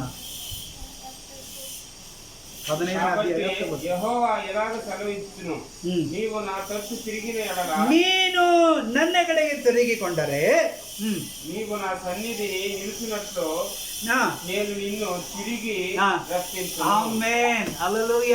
ನೀನು ನನ್ನ ಕಡೆ ತಿರುಗಿಕೊಂಡರೆ ನಿನ್ನನ್ನು ಮತ್ತೆ ಪುನಃ ನನ್ನ ಸನ್ನಿಧಿಯಲ್ಲಿ ನಿಲ್ಲಿಸಿಕೊಂಡುವಂತೆ ನಾನು ನಿನ್ನ ಸರಿಪಡಿಸ್ತೀನಿ ಅಂತ ಹೇಳ್ತಾ ಇದ್ದಾನೆ. ಯಾರ್ರೀ ಅವ? ಯಾರು? ಯೆರೆಮೀಯ. ಎಂತ ದೊಡ್ಡ ಪ್ರವಾದಿ ಗೊತ್ತನ್ರಿ ಅವ? ಎಂತ ದೊಡ್ಡ ಪ್ರವಾದಿ. ಅವನ ಪ್ರಾರ್ಥನೆ, ಅವನ 9ನೇ ಅಧ್ಯಾಯದಲ್ಲಿ ಅವನ ಪ್ರಾರ್ಥನೆ ಕೇಳುವಾಗ, ನನ್ನ ಶಿರಸ್ಸು, ನನ್ನ ತಲೆ ನೀರಿನಿಂದಲೂ, ನನ್ನ ಕಣ್ಣೀರಿನ ಬುಗ್ಗೆಯಿಂದಲೂ ತುಂಬಲ್ಪಟ್ಟಿದ್ರೆ ಎಷ್ಟೋ ರಮ್ಯವಾಗಿದೆ ಅಂತ ಪ್ರಾರ್ಥನೆ ಮಾಡಿದಂಥ ವ್ಯಕ್ತಿ. ಆಮೆನ್. ಹಲ್ಲೆಲೂಯಾ. ಅದೇ 1ನೇ ಅಧ್ಯಾಯದಲ್ಲಿ 5ನೇ ವಚನದಲ್ಲಿ ನೋಡುತ್ತೀವಿ, ನನ್ನ ತಾಯಿನ ಹೊಟ್ಟೆಯಲ್ಲಿ ಈ ಹುಟ್ಟುವುದಕ್ಕಿಂತ ಮುಂಚಿತವಾಗಿ ನಾನು ಇದೇ ತರ ಇರಬೇಕಂತ ಹೇಳಿ ನನ್ನನ್ನು ಹೆಸರಿಟ್ಟು ಆರಿಸಿಕೊಂಡಿರೋ ದೇವರು ನೀನು ಅಂತ ಹೇಳಿದಂತ ವ್ಯಕ್ತಿ ಯಾರು? ಯೆರೆಮೀಯ. ಅಂತ ದೊಡ್ಡ ಸೇವಕ ಅವ, ಅಂತ ದೊಡ್ಡ ಪ್ರವಾದಿ ಅವ. ಆದ್ರೆ ಅವನಿಗೆ ದೇವರು ಹೇಳ್ತಾ ಇದ್ದಾರೆ, ಏ ಮಗನೇ, ನೀ ನನ್ನ ಕಡೆ ತಿರುಗಿಕೊಂಡ್ರೆ, ನೀ ನನ್ನ ಕಡೆಗೆ ತಿರುಗಿಕೊಂಡ್ರೆ ಮತ್ತೆ ನೀನು ನನ್ನ ಸನ್ನಿಧಿಯಲ್ಲಿ ನಿಂತುಕೊಂಡುವಂತೆ ನಾನು ನಿನ್ನ ಸರಿಪಡಿಸ್ತೀನಿ. ಆಮೇಲೆ ಎಂಥ ದೊಡ್ಡ ಸೇವಕ, ಎಂಥ ದೊಡ್ಡ ಪ್ರವಾದಿ, ಎಂಥ ದೊಡ್ಡ ಮನುಷ್ಯ, ಎಂಥ ದೊಡ್ಡ ಪ್ರವಾದಿ ನುಡಿದಿದ್ದಾನೆ. ಇಸ್ರಾಯೇಲರಿಗೆ ಒಂದು ಸಾಕ್ಷಿಯಾಗಿದ್ದಂಥ ಮನುಷ್ಯ, ಅವನಿಗೆ ದೇವರು ಹೇಳ್ತಾ ಇದ್ದಾನೆ, ನೀನೇ ನನ್ನ ಕಡೆಗೆ ತಿರುಗಿಕೋ, ನೀನೇ ನನ್ನ ಕಡೆಗೆ ತಿರುಗಿಕೋ. ಆಮೇಲೆ ನಾವೇನು ಕೆಲಸ ಮಾಡ್ತೀವ್ರಿ ಅಂದ್ರೆ ನಾವು ಯಾವ ಲೆಕ್ಕದಲ್ಲಿ ಇದ್ದೀವಿ ಗೊತ್ತಿಲ್ಲ. ಅಂತ ದೊಡ್ಡ ಪ್ರವಾದಿಗೆ ದೇವರು ಹೇಳ್ತಾ ಇದ್ದಾನೆ, ನೀ ಸರಿಯಾಗಿ ನನ್ನ ಕಡೆ ತಿರುಗಿಕೋ ಅಂತಾನೆ. ಅಷ್ಟೆಲ್ಲ ಮಾಡಿದ್ರೆ ದೇವರು ಹೇಳ್ತಾ ಇದ್ದಾನೆ, ನೀ ನನ್ನ ಕಡೆ ತಿರುಗಿಕೋ ಅಂತ ಹೇಳ್ತಾ ಇದ್ದಾನೆ. ಆಮೇಲೆ ದಿನನಿತ್ಯ ನಾವು ನಮ್ಮ ಬಾಯಿನಲ್ಲಿ ಎಷ್ಟು ಹೊಳಸು ಮಾತಾಡ್ತೇವೆ, ದಿನನಿತ್ಯ ನಮ್ಮ ಹೃದಯದಲ್ಲಿ ಎಷ್ಟು ಕೆಟ್ಟ ವಿಚಾರಗಳನ್ನು ಮಾಡುತ್ತೇವೆ, ಎಷ್ಟೊತ್ತು ಪ್ರಾರ್ಥನೆ ಮಾಡ್ತೇವೆ, ಎಷ್ಟೊತ್ತು ನಾವು ದೇವರ ವಾಕ್ಯದಲ್ಲಿ ಇದ್ದೀವಿ. ನಮಗಿನ್ನು ದೇವರು ಏನೇನೆಲ್ಲ ಹೇಳ್ಬೋದು ಯೋಚನೆ ಮಾಡ್ರಿ. ಸರಿಯಾಗಿ ನಡೆದುಕೊಳ್ಳುತ್ತಾ ಇರುವಂತ ಯೆರೆಮೀಯನಿಗೆ ದೇವರು ಹೇಳ್ತಾ ಇದ್ದಾನೆ, ನೀನು ಸರಿಯಾಗಿ ನನ್ನ ಕಡೆ ತಿರುಗಿಕೋ, ಅಂದ್ರೆ ನನ್ನ ಸನ್ನಿಧಿಯಲ್ಲಿ ನಿಂತುಕೊಳ್ಳುವಂತೆ ನನ್ನ ಸರಿಪಡಿಸ್ತೀನಿ ನನ್ನ. ಈ ವಾಕ್ಯ ಹೇಳುವಾಗ ನನಗೆ ಬಹೀರಂತ ಇರುತ್ತೆ. ಯಪ್ಪ, ಯೆರೆಮೀಯಕ್ಕೆ ದೇವರು ಇಷ್ಟು ಮಾತಾಡ್ತಾನಂದ್ರೆ ನಾವೆಲ್ಲ ಯಾವ ಲೆಕ್ಕ? ಆಮೇಲೆ 24 ಗಂಟೆ ಸೇವೆ ಮಾಡುವಂತ ಮನುಷ್ಯ ಯೆರೆಮೀಯ. ಇಸ್ರಾಯೇಲನಿಗೆ ಪ್ರವಾದ ನುಡಿಯುವಂತ ವ್ಯಕ್ತಿ ಯೆರೆಮೀಯ. ದೇವರು ಇಸ್ರಾಯೇಲ್ಗೆ ಏನ್ ಮಾಡ್ತೀನೋ ಯೆರೆಮೀಯನಿಗೆ ಏನ್ ಮಾಡ್ತಾನೆ? ತಿಳಿಸ್ತಾನೆ.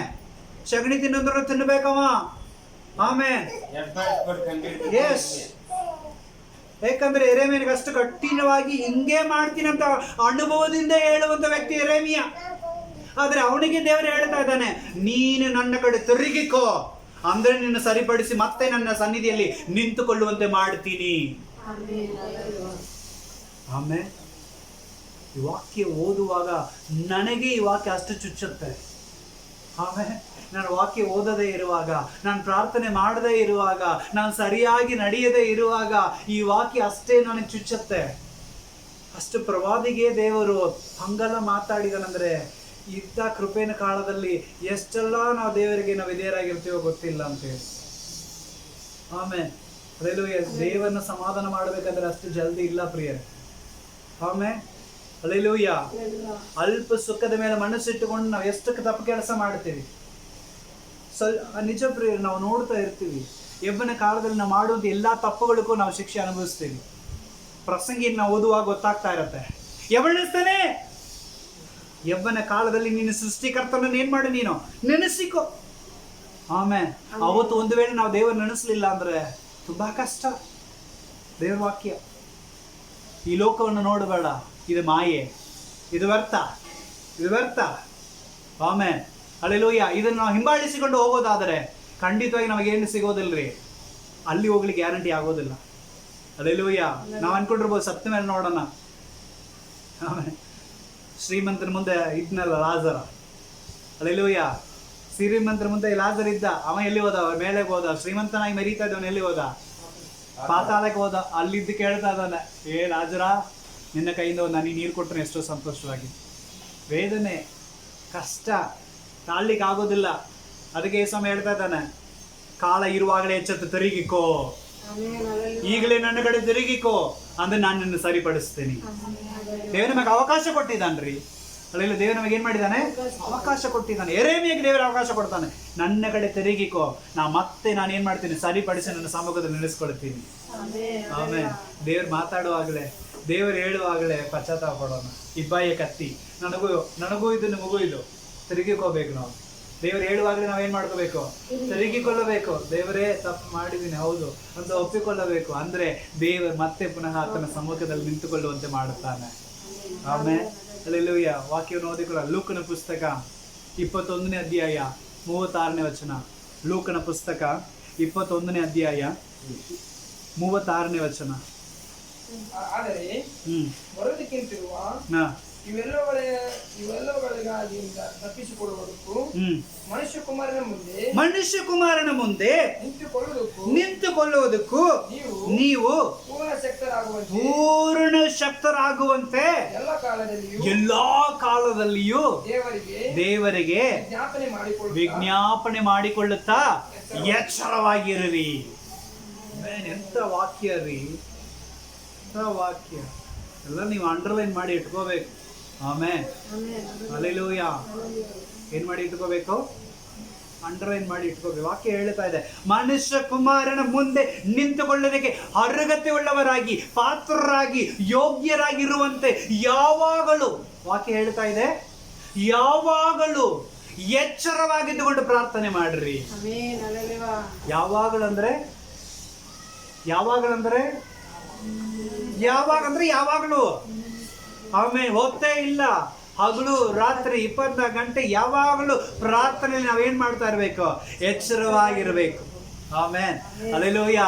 ಯಾಕಂದ್ರೆ ಆ ಒಂದು ಪರಮಗೀತೆಯಲ್ಲಿ ಒಂದು ವಾಕ್ಯದಲ್ಲಿ ನಾವು ನೋಡ್ತಾ ಇದ್ದೇವೆ, ನಾನು ಮಲಗಿದರೂ ನನ್ನ ಹೃದಯವು ನಿನಗಾಗಿ ತವಕ ಪಡ್ತಾ ಇದೆ ಎಂಬುದಾಗಿ. ಆಮೇನ್, ನನ್ನ ಶರೀರ ಮಲಗಿದರೂ ನನ್ನ ಹೃದಯ ದೇವರಿಗಾಗಿ ಏನ್ ಮಾಡ್ತಾ ಇರ್ಬೇಕಂತೆ? ತವಕ ಪಡ್ತಾ ಇರಬೇಕು. Hallelujah, hallelujah. ಈಗ ಯಾರೋ ಬರ್ತಾರಂತ ಹೇಳಿದ್ರೆ ನೀವೇನ್ ಮಾಡ್ತಾ ಇರ್ತೀರಿ? ಯಾರೋ ನಿಮ್ಮ ಮನೆಗೆ ಬರ್ತೀನಿ ಒಂದು ಟೈಮ್ ಕೊಟ್ಟಾರ, ಒಂದು 7 ಗಂಟೆಗೆ, ಏನ್ ಮಾಡ್ತೀರಿ ನೀವು? ಖುಷಿ ಪಡೋದಕ್ಕಿಂತ ಕಾಯ್ತಾ ಇರ್ತೀವಿ. ಹೇಳಪ್ಪ ಟೈಮ್ ನೋಡು, 6:50 ಬರ್ಬೋದು, 6:53 ಬರ್ಬೋದು, 6:55 ಬರ್ಬೋದು, 6:58 ಬರ್ಬೋದು, 7 ಗಂಟೆ ಬರ್ಬೋದು. 7:05 ಆಯ್ತು ಅಂದ್ರೆ ಇನ್ನೂ ಯಾಕೆ ಬರಲಿಲ್ಲ? ಇಮಿಡಿಯೇಟ್ ಆಗಿ ಏನ್ ಮಾಡ್ತೀವಿ ನಾವು? ಯಾಕ್ರಿ ಬರ್ತೀನಿ ಅಂತ ಹೇಳಿದ್ರಲ್ಲ, ಕೇಳ್ತೀವ ಇಲ್ವಾ? ಎಷ್ಟು ಆತರ ಪಡ್ತೀವಿ? ಅವ್ರು ಹೇಳಿದ ಮಾತುಗೋಸ್ಕರ ಎಷ್ಟು ಆತರ ಪಡ್ತೀವಿ?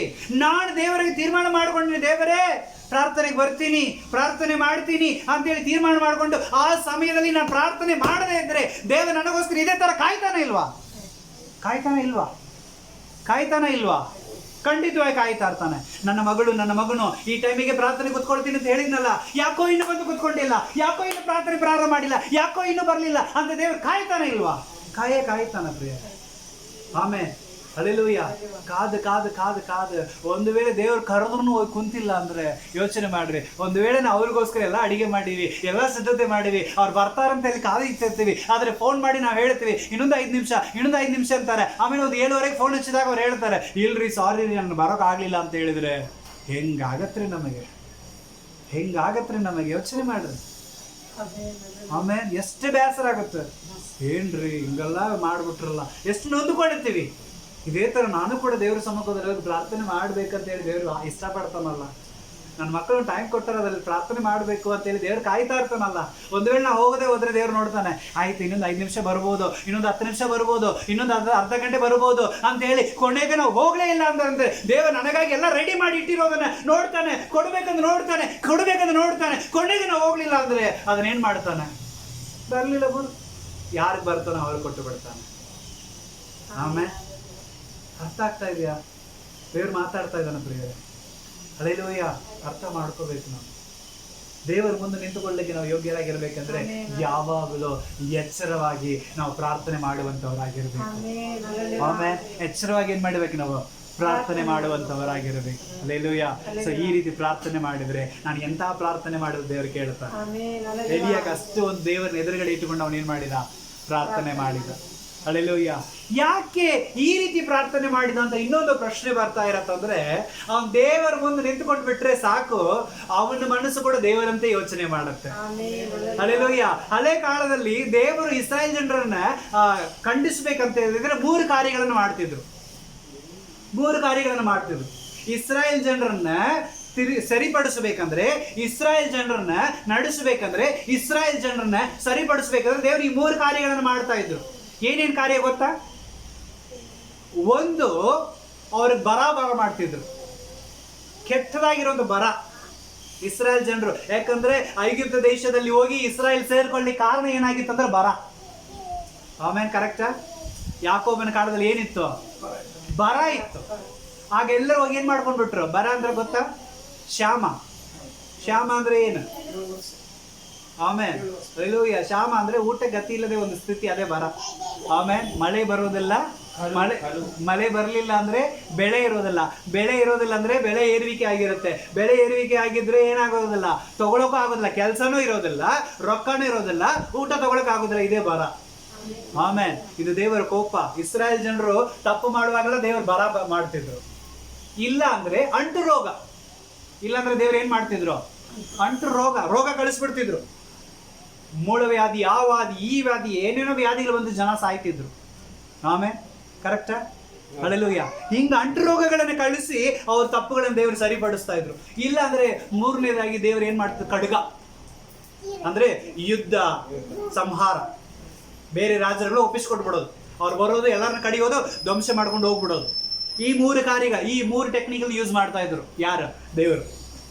ಆಮೇಲೆ ಇಸ್ರಾಯೇಲ್ ಜನ ತಪ್ಪು ಮಾಡ್ತಾ ಇದ್ರೆ ದೇವ್ರು ನೋಡ್ತಾನೆ, ಅವ್ರು ತಿರುಗಿಕೊಳ್ಳೋದು, ಪ್ರವಾದನೆ ಕಳಿಸ್ತಾನೆ. ಅವ್ರು ಏನ್ ಮಾತು ಕೇಳಲಿಲ್ಲ ಅಂದ್ರೆ ಇಮಿಡಿಯೇಟ್ ಆಗಿ ದೇವ್ರು ಏನ್ ಮಾಡ್ಬಿಡ್ತಾನೆ? ಬರದಲ್ಲಿ ಸಾಯಿ. ಇನ್ನು ಬರದಲ್ಲಿ ಬರ ಬಂದು ಅನ್ಯ ದೇಶದಲ್ಲಿ ಹೋಗಿ ಅವ್ರು ಗುಲಾಮರಾಗ್ಬಿಡ್ಬೇಕು. ಅಲ್ಲಿ ಹೋಗಿ ಅವ್ರು ಪಡುವಂತ ಕಷ್ಟ ವೇದನೆ ನೋಡಿ ದೇವರೇ ಬಿಡಿಸಪ್ಪ ಅಂತ ನೀನೇ ಹೋಗ್ಬೇಕು. ಅಲ್ಲಿ ತನಕ ದೇವ್ರು ಬಿಡಿಸೋದಿಲ್ಲ. ದೇವ್ರು ಮಾಡ್ತಿದ್ರು. ಆಮೇಲೆ ಅಲ್ಲೆಲ್ಲೋ ಇಲ್ಲ ಅಂದ್ರೆ ರೋಗ ಬಂದು ಹಂಗೆ ಬಿದ್ದು ಜನ ಸಾಯುವಾಗ ಅಯ್ಯಯ್ಯೋ ಈ ರೋಗ ಹೋಗ್ಲಿ ದೇವರೇ ಅಂದ್ರೆ ನಿನ್ ಹೋಗೋ ತನಕ ದೇವ್ರು ಬಂದು ಬಿಡುಗಡೆ ಮಾಡೋಂಗಿಲ್ಲ. ಈ ತರ ಕಾರ್ಯಗಳನ್ನ ಮಾಡ್ತಿದ್ರು. ಆಮೇಲೆ ಅಲ್ಲೇ ಇಲ್ಲ ಅಂದ್ರೆ ಅನ್ಯ ದೇಶದವ್ರು ಬಂದು ನಿನ್ನ ಏನ್ ಮಾಡ್ತಿದ್ರು? ಖಡ್ಗದಿಂದ ನಿನ್ನ ಕಡಿದು ಇದ್ದಿದ್ದೆಲ್ಲ ಧ್ವಂಸ ಮಾಡ್ಕೊಂಡು ಹೋಗ್ತಿದ್ರು. ಅವಾಗ ಅಲ್ಲಿ ಹೋಗಿ ಮತ್ತೆ ಅವ್ರ ಹತ್ರ ಬಿಟ್ಟಿ ಕೆಲಸ ಮಾಡ್ಕೊಂಡು ಕೂಗಬೇಕು, ದೇವರೇ ನನ್ ಬಿಡುಗಡೆ ಮಾಡಿದೇವರೇ ಅಂತ ಹೇಳಿ. ಅಲ್ಲೆಲ್ಲೋ ಈ ರೀತಿ ಮಾಡಿನೇ ಇಸ್ರಾಯೇಲ್ ಏನ್ ಮಾಡ್ತಿದ್ರು? ಸರಿಪಡಿಸ್ತಾ ಇದ್ರು. ಅಲ್ಲೆಲ್ಲೂ ಒಂದು ವೇಳೆ ಎಲಿಯ ಪ್ರಾರ್ಥನೆ ಮಾಡ್ಲಿಲ್ಲ ಅಂದ್ರೆ ದೇವ್ರು ಮಾಡ್ತಿದ್ರು. ಆಮೇಲೆ ಅಲ್ಲಿ ಯಾಕಂದ್ರೆ ಈಗ ದೇವರ ಮನಸ್ಸು ಎಲಿಯನ ಮನಸ್ಸು ಒಂದೇ ಆಗ್ಬಿಟ್ಟಿದೆ. ಅದಕ್ಕೆ ದೇವರ ಮುಂದೆ ಅವ್ನು ನಿಂತುಕೊಂಡಿರುವಾಗ ದೇವರು ಹೇಳೋದಕ್ಕಿಂತ ಮುಂಚೆ ಇವನೇ ಹೇಳ್ಬಿಟ್ಟಿದ್ದಾನೆ, ನಾನು ಹೇಳುವ ತನಕ ಮಳೆ ಬರೋದಿಲ್ಲ, ಬೇಕಂದ್ರೆ ನೋಡಿ ನೀನು ನಿನ್ನ ಮನಸ್ಸನ್ನು ದೇವರ ಕಡೆ ತಿರುಗಿಕೊಳ್ಳುವ ತನಕ ಏನ್ ಬರೋದಿಲ್ಲ? ಮಳೆ ಬರೋದಿಲ್ಲ. ಇದು ದೇವರ ಮೇಲೆ ಆಣೆ, ವೈರಾಗ್ಯ. ಆಮೇಲೆ ಎಲಿಯಾಗ ಏನಿತ್ರಿ? ವೈರಾಗ್ಯ. ಹಲ್ಲೆಲೂಯ. ದೇವರ ವೈರಾಗ್ಯ ಹೊಂದೋದಕ್ಕಿಂತ ಮುಂಚೆ ಇವನೇ ವೈರಾಗ್ಯ ಹೊಂದುತ್ತಾ ಇರಲ್ಲ. ಆಮೇಲೆ ಹಲ್ಲೆಲೂಯ. ದೇವರ ಶಾಪ ಕೊಡೋದಕ್ಕಿಂತ ಮುಂಚೆ ಇವನೇ ಹೇಳ್ತಾನೆ ಬರೋದೆಲ್ಲ ತಗೋ. ಯಾಕಂದ್ರೆ ಒಳ್ಳೆ ವಿಷಯಕ್ಕೋಸ್ಕರ ವೈರಾಗ್ಯಗೊಂಡನು. ಅದಕ್ಕೆ ದೇವರನ್ನು ಪ್ರಾರ್ಥನೆ ಕೇಳಿದ್ರು. ಕೆಟ್ಟ ವಿಷಯಕ್ಕೋಸ್ಕರ ವೈರಾಗ್ಯಗೊಂಡಿಲ್ಲ. ಆಗ ಬಾ, ನೀ ಸರಿಯಾಗಿ ತಿರುಗಿಕೊಂಡಿಲ್ಲ ದೇವ್ರ ಕಡೆ. ನಿನ್ನ ಮಕ್ಕಳು ನಿನ್ನಿಂದ ಪಾಪ ಮಾಡ್ತಾ ಇದ್ದಾರೆ, ನಿನ್ನ ಮಕ್ಕಳನ್ನು ನೀ ಕೆಡಿಸ್ತಾ ಇದ್ದೀ, ಇಸ್ರಾಯೇಲ್ ಮಕ್ಕಳನ್ನ ದಪ್ಪ ದಾರಿಯಲ್ಲಿ ನಡೆಸ್ತಾ ಇದೆಯಲ್ಲ, ಆದ ಕಾರಣ ದೇವರು ಮಳೆ ಬರೋಕ್ ಬಿಡೋದಲ್ಲ, ತಗೋ ಅಂತ ಹೇಳ್ತದ. ಆಮೇಲೆ ಒಂದು ವೇಳೆ ದೇವರ ಮುಂದೆ ನಾನು ನಿಂತುಕೊಂಡ್ರೆ ದೇವರ ವೈರಾಗ್ಯ ನನ್ನಲ್ಲಿ ಬರುತ್ತೆ. ಅಲ್ಲೆಲೂಯ್ಯ. ದೇವರು ಹೇಳೋದಕ್ಕಿಂತ ಮುಂಚೆ ನಾನೇ ಹೇಳ್ತೀನಿ ಹಿಂಗ ಆಗತ್ತ ತಗೋ ಅಂತ ಹೇಳಿ. ಅಲ್ಲೆಲೂಯ್ಯ. ಯಾಕಂದ್ರೆ ಒಳ್ಳೆ ವಿಷಯಕ್ಕೋಸ್ಕರ ವೈರಾಗ್ಯಗೊಂಡನು, ಆದ ಕಾರಣ ಅವನ ಪ್ರಾರ್ಥನೆ ದೇವರು ಕೇಳಿದರು. ನಮ್ಮಂತೆ ಮನುಷ್ಯ ತನ್ನ ವಾಕ್ಯ ಓದಿದ್ದೀವಿ, ಆದ್ರೆ ಅವ್ನು ಪ್ರಾರ್ಥನೆ ಮಾಡಿದ್ರೆ ದೇವರು ಏನ್ ಮಾಡಿದ್ರು? ಕೇಳಿದ್ರು. ಯಾಕಂದ್ರೆ ದೇವರ ಮನಸ್ಸಿನಂತೆ ಅವನ ಮನಸ್ಸಿತ್ತು. ಒಳ್ಳೆ ವಿಷಯಕ್ಕೋಸ್ಕರ ಅವನ್ ಏನ್ ಮಾಡಿದ? ವೈರಾಗ್ಯಗೊಂಡಿದ್ದರು. ವಾಕ್ಯವನ್ನು ನಾವು ಓದಿಕೊಳ್ಬಹುದು. ಅದೇ ಯಾಕೋಬನ ಪುಸ್ತಕ 4ನೇ ಅಧ್ಯಾಯ 5ನೇ ವಚನ. ಯಾಕೋಬ ಪುಸ್ತಕ 4ನೇ ಅಧ್ಯಾಯ 5ನೇ ವಚನ. ದೇವರು ನಮ್ಮಲ್ಲಿ ಇರಿಸಿರುವ ಪವಿತ್ರಾತ್ಮನು ಅಭಿಮಾನ ದೇವರು ನಮ್ಮಲ್ಲಿ ಇಟ್ಟಿರುವಂತ ಆತ್ಮವು ಅಭಿಮಾನದ ಆತ್ಮವೇ. ಆಮೇನ್. ಎಂತ ಆತ್ಮ ರೀ? ಅಭಿಮಾನ. ಆಮೇನ್. ಅಲ್ಲೆಲ್ಲ ಈಗೆಲ್ಲ ಫ್ಯಾನ್ ಬೇಸ್ ಜಾಸ್ತಿ. ಅಲ್ಲೆಲ್ಲೂಯ್ಯ. ಪುನೀತ್ ರಾಜ್ಕುಮಾರ್ ಅಂದ್ರೆ ಪ್ರಾಣ ಬಿಡ್ಲಿಕ್ಕೆ ಅನೇಕರು ರೆಡಿ ಇರ್ತಾರೆ. ಕ್ರಿಕೆಟ್ನಲ್ಲಿ ಸಚಿನ್ ತೆಂಡೂಲ್ಕರ್, ಧೋನಿ, ಮತ್ತೆ ಈಗ ವಿರಾಟ್ ಕೊಹ್ಲಿ, ಇವರ ಹೆಸರೆಲ್ಲ ಕೇಳಿದ್ರೆ ವಾವ್ ಅಂತ ಚೀರ್ತಾ ಇರ್ತಾರೆ. ಇದೆಲ್ಲ ಫ್ಯಾನ್ ಬೇಸ್. ಯಾಕಂದ್ರೆ ಅಭಿಮಾನ. ನನ್ನ ಹೀರೋಪ. ಅಲ್ಲೆಲ್ಲೂಯ್ಯ. ಈಗ ಹಳೆ ಕಾಲದಲ್ಲಿ ರಾಜ್ಕುಮಾರ, ಅನ್ನೂರು ಅಂದ್ಬಿಟ್ರು ಸಾಕು, ಅನ್ನೂರು ಫಿಲಿಮ್ ಅಂತಿದ್ರು. ಆಮೇನ್. ಅಲ್ಲೆಲ್ಲೂಯ್ಯ. ಸೊ ತೆಲುಗುನಲ್ಲಿ ನೋಡಿದ್ರೆ ಚಿರಂಜೀವಿ ಗೌರ್ ಅಂದ್ರೆ ಫೇಮಸ್. ಈಗ ಯಾರು? ಅಲ್ಲು ಅರ್ಜುನ. ಆಮೇಲೆ ಅಲ್ಲ ಪುಷ್ಪ ಅಂತ ಒಂದು ಫಿಲಿಮ್ ಬಂದು ಫುಲ್ ಫೇಮಸ್. ಆಮೇಲೆ ಅಲ್ಲೂಯ್ಯ. ಅವರೆಲ್ಲರಿಗೊಂದು ಫ್ಯಾನ್ ಬೇಸ್ ಇರುತ್ತೆ. ಅವ್ರಿಗೋಸ್ಕರ ಅವ್ರು ಏನೋ ಮೀಟಿಂಗ್ ಬಂದ್ರೆ, ಅವ್ರೆಲ್ಲ ದಾರಿಯಲ್ಲಿ ಬಂದ್ರೆ, ಅವ್ರು ಏನಾದ್ರು ಒಂದು ಪ್ರೋಗ್ರಾಮ್ ಬಂದಿದ್ರೆ ಅವ್ರಿಗೋಸ್ಕರ ಆ ಒಂದು ಅಭಿಮಾನಿಗಳು ಹೆಂಗ್ ಹೊಡ್ಕೊಳ್ತಾರ್ರಿ, ಚೀರ್ತಾರೆ, ಕಿರ್ಚುತ್ತಾರೆ. ಅಟ್ಲೀಸ್ಟ್ ಅವ್ರ ಪಕ್ಕದಲ್ಲೇ ಹೋಗ್ಬೇಕು, ಒಂದು ಫೋಟೋ ತಗೋಬೇಕು, ಒಂದು ಸೈನ್ ತಗೋಬೇಕು, ಎಷ್ಟು ಕುತೂಹಲ ಪಡ್ತಾರೆ. ನೆನ್ನೆ ಕೂಡ ನ್ಯೂಸ್ ನೋಡಿದ್ದೀವಿ. ಆಮೇಲೆ ಅಲ್ಲೂಯ್ಯ. ಸೊ ವಿರಾಟ್ ಕೊಹ್ಲಿ ಅವರು ಹೋಗ್ತಾ ಇರುವಾಗ ಸಣ್ಣ ಹುಡುಗ ಆ ಒಂದು ಪ್ಯಾಡ್ ಎತ್ಕೊಂಡು ಬೇರೆ ಅಟೆಂಪ್ಟ್ ಮಾಡೋದು ಕೊನೆಗೆ ಅವ್ನು ಸೈನ್ ಮಾಡಿ ಕೊಡೋ ತನಕ ಅವ್ನು ಬಿಡ್ಲಿಲ್ಲ. ಆಮೇಲೆ ಅದೇ ಅಭಿಮಾನ. ಯಾಕಂದ್ರೆ ನನ್ನ ಹೀರೋ ಹೋಗ್ತಾ ಇದ್ದಾನೆ. ಈ ಲೋಕದಲ್ಲಿ ಇರುವಂತ ವ್ಯಕ್ತಿಗೆ ಅಷ್ಟು ಅಭಿಮಾನ ತೋರಿಸ್ತೀವಿ ಅಂದ್ರೆ ನನ್ನನ್ನು ಉಂಟು ಮಾಡಿದಂತ ದೇವರಿಗೆ ನಾನು ಎಷ್ಟು ಅಭಿಮಾನವನ್ನು ವ್ಯಕ್ತಪಡಿಸಬೇಕು. ಆಮೇಲೆ ಹಲ್ಲೆಲೂಯ್ಯ. ಏನಕ್ಕೆ ಕ್ರಿಕೆಟ್ಗೆ ದೇವರನ್ನು ಮಾಡಿದಾರ. ಆಮೇಲೆ ಹಲ್ಲೆಲೂಯ್ಯ. ಅದೇ ಪ್ರಕಾರ ಚಲನಚಿತ್ರದಲ್ಲಿ ಆಕ್ಟ್ ಮಾಡಿದ ಕೆಲವೊಬ್ಬರನ್ನೆಲ್ಲ ಏನ್ ಮಾಡಿದ್ದಾರೆ? ದೇವರುಗಳನ್ನು ಮಾಡಿದ್ದಾರೆ. ಹಲ್ಲೆಲೂಯಾ. ಆಫ್ಟರ್ ಆಲ್ ಒಂದು ರಾಜ್ಯಕ್ಕೆ, ಒಂದು ಆಟಕ್ಕೆ, ಒಂದು ವಿಷಯಕ್ಕೆ ಸೀಮಿತವಾಗಿರುವಂತ ಅವರುಗಳನ್ನೇ ಅಭಿಮಾನದಲ್ಲಿ ಇಟ್ಟು ಅವರಿಗೋಸ್ಕರ ಅನೇಕ ಕಾರ್ಯಗಳನ್ನು ಮಾಡ್ತಾ ಇದ್ದಾನೆ. ಅಂದ್ರೆ ಅಂಡ ಸರಾಸರಗಳನ್ನು ಉಂಟು ಮಾಡಿ ನಮ್ಮನ್ನ ಈ ಲೋಕದಲ್ಲಿ ಇಟ್ಟು ನಮಗೆ ಸಕಲವನ್ನು ಕೊಡುವಂತ ದೇವರಿಗೆ ಎಷ್ಟು ಅಭಿಮಾನವನ್ನು ವ್ಯಕ್ತಪಡಿಸಬೇಕು ನಾವು.